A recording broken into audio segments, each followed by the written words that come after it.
So on today's adventures of traveling with Betty White, we thought we would talk a little bit about how we started the business, because we get asked that question a lot by customers in our store that come in and see the building we have now and the business the size it is. So I'll let Rick start, because he really started it how many years ago? 25, I think. 25 years ago?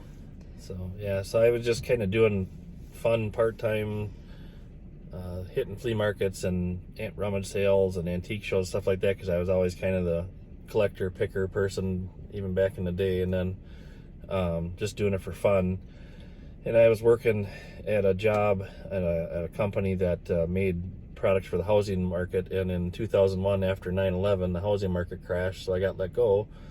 So and let me just interject. We had just bought a house, had just had a child, were trying to have a second child, and started to hear rumors that his company might be downsizing. And so we kind of thought, okay, we better stop trying to grow our family and tighten our belts, because I was only working as a paralegal at the time, making like $8 an hour with no benefits, and he carried the benefits for our family. So when we got nervous about that he might lose his job, we thought, okay, we better get serious about figuring something out. And then he came home one day and said, yep, they'd laid off 400 people all in one fell swoop. So and I had dabbled online actually in the early days of internet, when there were still news groups and email lists. I sold baseball and sports cards and stuff on there through news groups and email lists. And then there was this newfangled thing that came out called eBay. And when I lost my job, I told her I thought I'd maybe see what it was all about and maybe try to sell off some of the stuff that I had accumulated through the years of collecting and not really selling much. And to which my response was, are you on crack? Yeah. Because we have a 3-year-old and a mortgage.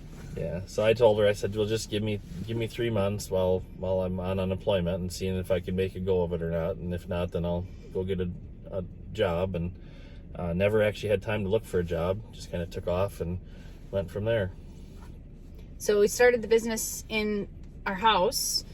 He commandeered the basement and the garage and started to sell things on dial-up AOL back in the day, when it made that terrible noise of connecting and all that kind of stuff. And he would work on that while I was at work, and I got a job at a health system that carried benefits.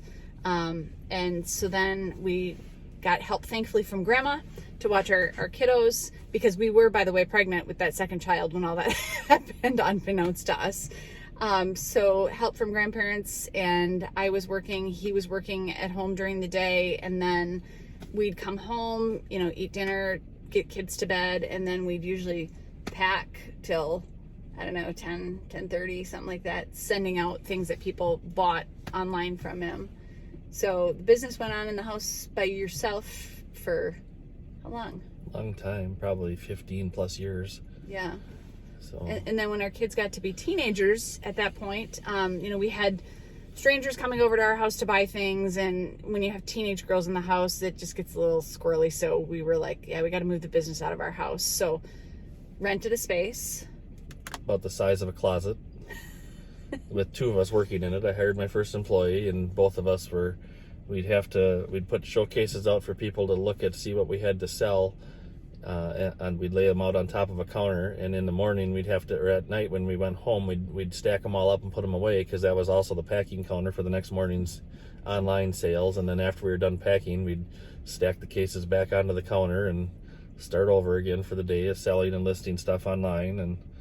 And that we kind of outgrew that shop. About the time we moved in, we had already outgrown it, but it was the first step out of moving out of the house. So, and then bought a building across the street when that came up for sale. That was bigger. It used to be an upholstery shop, so that was our shop on 3rd Avenue South in Onalaska. And there we gained another employee, and we had a kind of a showroom. It was not very big, but it was a showroom for stuff, or a retail sales floor. And then we had our parts business in there. And then over the years, those teenagers had to work there. If they wanted cash for gas money and things, they'd cut decals or pack orders or fill parts or whatnot after school. And we were there for 4 years? 3.5 or so. 3.5 years. 3.5 years or so. And we kind of outgrew that one too. Because in the meantime, my lovely wife joined in, and she was kind of struggling with her job that she was currently in at that time, and not happy. And I kept telling her, well, just quit, we'll figure it out. And one day she called me up and she said, hey, I just quit my job. I'm like, oh crap, stuff just got real. And, how the tables have turned. Yeah, and I said, what you gonna do? And she said, I think I'm gonna come work with you. And I'm like, oh, okay, things got really serious now. So, but it's been great. And she's expanded into more than just the toys and stuff that we were always known for. And that's kind of how we started carrying more of the everything other than toys. I mean, I was doing toys and advertising stuff, but that was about it. And then Kari jumped in and brought a whole new line of collectibles and customers.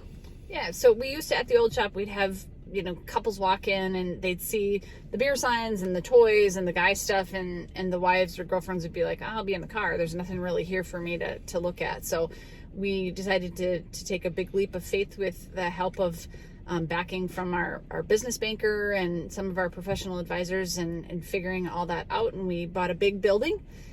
So the building that we're in now, if you've been into our store, the top half of that building, we get asked a lot, like, what's in this building? It's huge. No, we don't live there. We don't live there.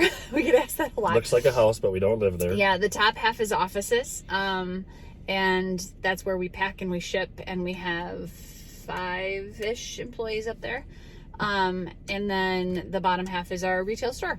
And then we use the garage area for our eBay warehouse and the things that we have on our eBay store. And then we also use it for our Wednesday night live sales as well. So that's kind of how our business has grown, and we've gone from, selling our own toys and things that we own to producing decals and parts, which you really didn't talk about that a whole lot. We can talk about that in a different segment. Okay, that'll be a different segment. Stay tuned.